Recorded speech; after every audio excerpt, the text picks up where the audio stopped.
अस्सलाम वालेकुम दोस्तों, उम्मीद करता हूँ आप सब खैर खैरियत से होंगे, फिट फाट होंगे, बम्बाट होंगे। और हम इस टाइम मौजूद हैं अपने छोटे से मिनी पोल्ट्री फार्म के अंदर। ये हमारा सेटअप आप देख सकते हैं। जो डेली के व्यूअर्स हैं उनको तो पता होगा, उन्होंने देखा भी हुआ है, और जो नए व्यूअर्स हैं उनके लिए। और आज मैं आपके साथ शेयर करने वाला हूँ चूज़े पालकर आप कैसे अर्निंग कर सकते हैं। चूज़े की कीमतें ख़रीद मैं ऑलरेडी बता चुका हूँ। चूज़े को पालने का तरीका मैं अपनी प्लेलिस्ट जो है थर्ड फ्लॉक वाली, उसमें डे 1 से लेकर ये इतना बड़ा मुर्गा होने तक की सारी डिटेल, इनकी वैक्सीनेशंस, कैजुअल और एक एक चीज़ आपके साथ एक्सप्लेन कर चुका हूँ। ये सेटअप जो है ये तकरीबन 150 120-30 बल्कि 150 नहीं 120 से 130 तक मुर्गे मुर्गियों का है।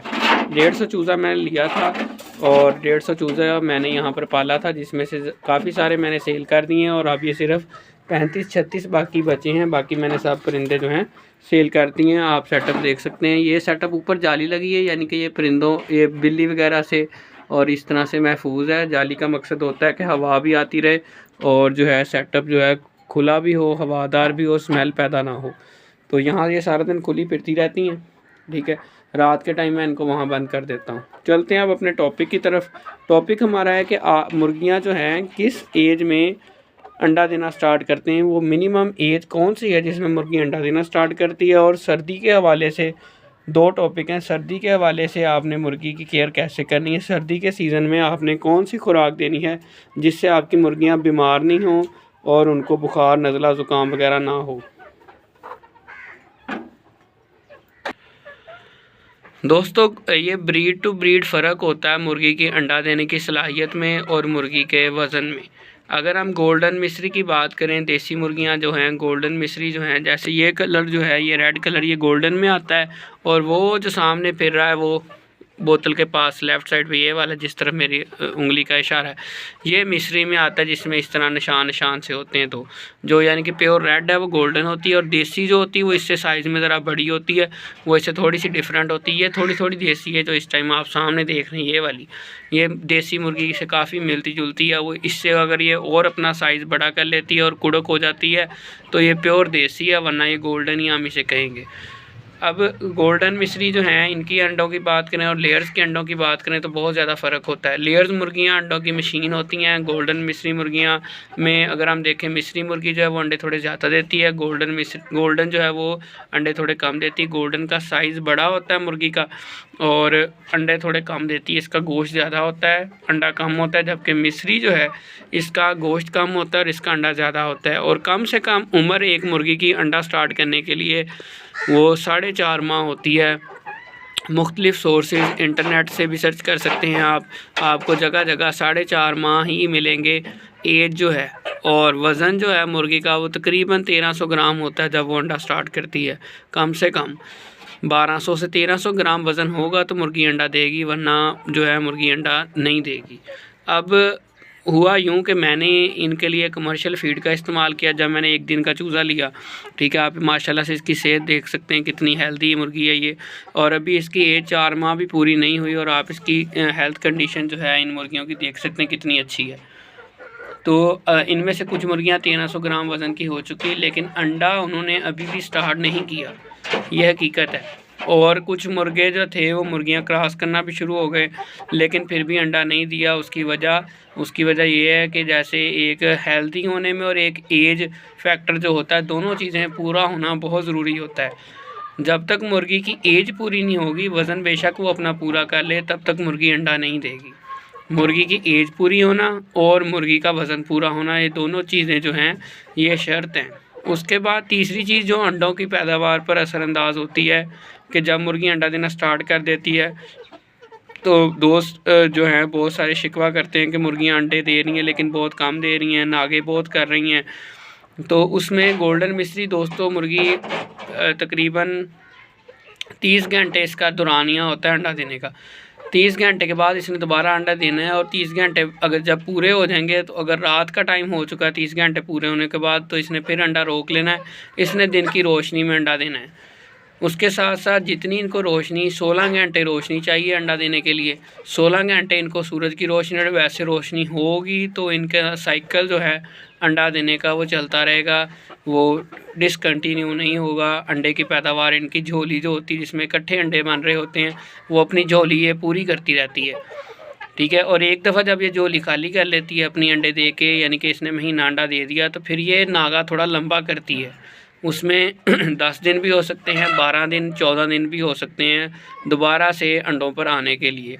उसमें कुछ साथी दोस्त परेशान हो जाते हैं और वो फ़ौरन से मुर्गी सेल कर देते हैं कि मुर्गी अंडा देना बंद कर गई, मुर्गी की उम्र ज़्यादा हो गई।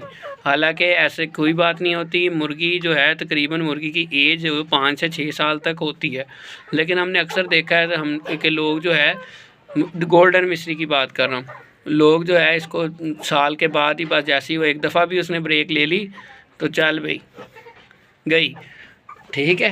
तो आपने ऐसा नहीं करना, मुर्गी को रेस्ट देनी है। उसने रेस्ट लेके दोबारा से नई झोली तैयार करके दोबारा अंडे देने होते हैं। जो दूसरी झोली के अंडे होते हैं वो साइज़ में भी बड़े होते हैं और वो फिर लंबा चलते हैं, लंबे दुरानिए तक चलते हैं। तो लोग बड़े जल्दी पैनिक हो जाते हैं कि मुर्गी अंडा देने बंद कर गई, इसका मतलब ये बूढ़ी होगी। मुर्गी की एज 5-6 साल तो ईज़िली होती है, ठीक है। तो आप इंतज़ार किया करें उस चीज़ का कि मुर्गी दोबारा से अपनी झोली तैयार कर ले। और दोनों चीज़ें पूरी होना बहुत ज़रूरी है, मुर्गी का वज़न पूरा और मुर्गी की एज पूरा होना। अब मेरे पास मैंने पहले बताया कि मुर्गियों का वज़न पूरा है, लेकिन मुर्गियों की एज पूरी ना होने की वजह से मुर्गियों ने अभी तक अंडा स्टार्ट नहीं किया। अब चलते हैं दोस्तों, सर्दी के हवाले से बात कर लेते हैं। सर्दियों में मुर्गियां जो हैं अक्सर अंडे कम कर जाती हैं। उसकी वजह ये है कि सूरज का दौरानिया जो होता है वो बहुत कम होता है, ज़्यादा टाइम जो है वो रात ही रहती है। रात ज़्यादा घंटों की होती है, दिन कम घंटों का होता है। जो दिन होता भी है उसमें भी सूरज की रोशनी बहुत ज़्यादा नहीं होती। जितनी सूरज की रोशनी ज़्यादा निकलेगी और इनको आप सूरज की रोशनी के सामने रखेंगे उतने ही अंडे ज़्यादा आएंगे। जैसे ही सख्त सर्दी पड़ती है, सूरज की रोशनी ख़त्म हो जाती है, कम हो जाती है, सूरज नहीं निकलता 4-4 दिन, तो उतनी देर 3-3 4 दिन अंडे भी आपको नहीं मिलने, ये फैक्ट है। उसके लिए आर्टिफिशियल तौर पर कुछ लोग लाइट्स चलाते हैं, लेकिन आर्टिफिशियल और नेचुरल चीज़ में बड़ा फ़र्क होता है।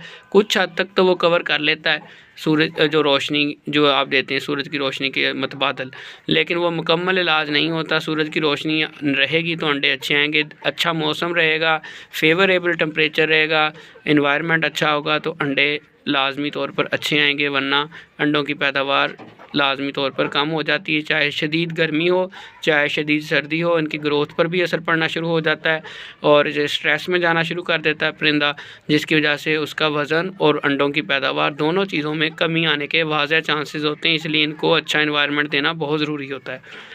सर्दी से बचाने के लिए आप हमेशा सर्दी में इनको खुश्क दाना दें, कमर्शियल फ़ीड दें, भिगो के दाना या भिगो के रोटी, इस तरह की कोई चीज़ ना दें, वरना बार बार नज़ला ज़ुकाम बुखार में आपके परिंदे मुब्तला रहेंगे। आप जितने मर्ज़ी एंटीबायोटिक खिला दें उनको, जब तक उसकी फ़ीड अच्छी नहीं करेंगे आपको ये मसला दरपेश रहेगा कि आपके मुर्गियाँ बीमार हो रहे हैं।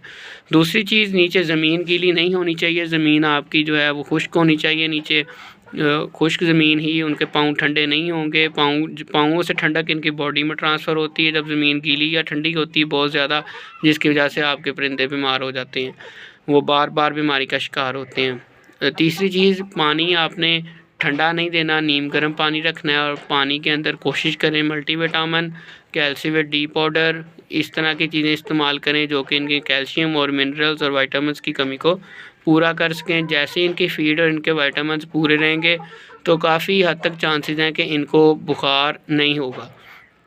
बुखार, नज़ला, ज़ुकाम, रेशा, ये 3-4 बड़ी कॉमन सी चीज़ें हैं, ये आपकी केयर पर डिपेंड करती हैं।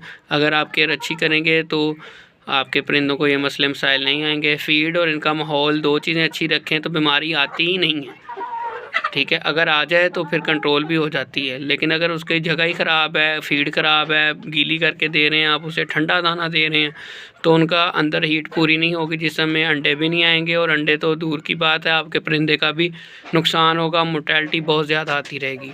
मैंने 10-20 चूज़ों से शुरू किया था, फिर मैंने 50 पाले, फिर मैंने 100 पाले, फिर मैंने अब 150 चूज़ा पाला। 150 में से मैंने मोस्टली सेल कर दिए।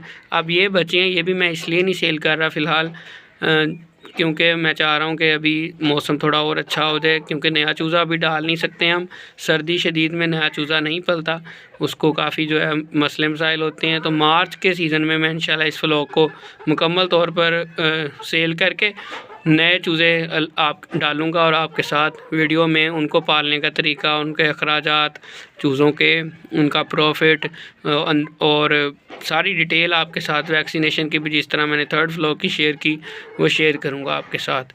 उम्मीद करता हूँ आज की अंडों के हवाले से, अंडों की पैदावार के हवाले से आपको वीडियो पसंद आई होगी। चैनल पर पहली मर्तबा आए तो चैनल को सब्सक्राइब करें, उसामा के बर्ड्स देखते रहें यूट्यूब चैनल, और बेल आइकन को लाजमी प्रेस करें ताकि हर आने वाली नई वीडियो का पर्सनल नोटिफिकेशन भी आपको मिल सके। Bye bye.